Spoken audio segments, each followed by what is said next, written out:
You said about the president that you saw more leadership there than you had seen in people that you've known in the military for 40 years.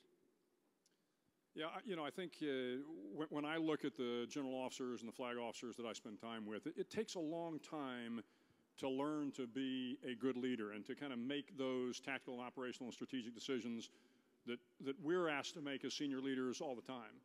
But I've been in the Navy for 35 years, going on 36 years, and it's been a maturation process.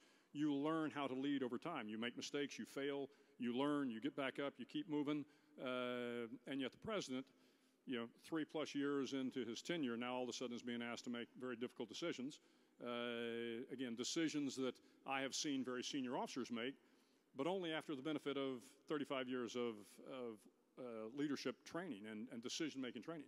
So I thought it was a very courageous decision, and obviously the right decision. They did a magnificent job. So how do you find that? Is that some instinctive quality that men and women have and some don't? Or is it something else that you make and can face up to the right decision at the right time? And you know that there's huge risk with it because the president, in fact, has said those cases that can be decided early don't reach his desk. Right. Well, I mean, I think you see a lot of people are born with it. I mean, we know in the military, and I'm sure in all the organizations out there, you see people that are just natural leaders. But in the military, we know you can also teach leadership. And I think that's what the military does exceedingly well. So you can take a young sergeant, you can take a chief warrant officer, you can teach them how to fly helicopters, you can teach them how to be good leaders, and then when you put them in very difficult situations like they did with Dust-Off 7-3, that leadership, that training, and then that innate courage that clearly was in them all along kind of comes out and does something that's heroic. So in the case of President Obama, again, he made, in my opinion, a very courageous decision under very difficult circumstances. But you said I can make you convinced them that you could make this mission, you could do this mission. You had that much confidence in the people that were working for you. Absolutely, and that's why I don't go into a lot of details on the mission, is because for us, it is what we do.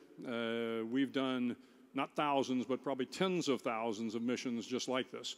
It is a standard raid that we do. So while it was a little bit more complex, and obviously the political aspect of it presented some very difficult challenges, at the end of the day, for us, it is what we do.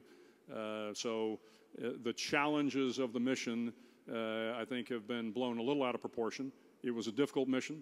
Militarily blown out of proportion. Again, I think the president's decision and what the CIA did were fantastic. Ours was a mission that I'm very proud that the guys did, but at the end of the day, that is what we do. Was there ever a moment you thought it was not going to work? No.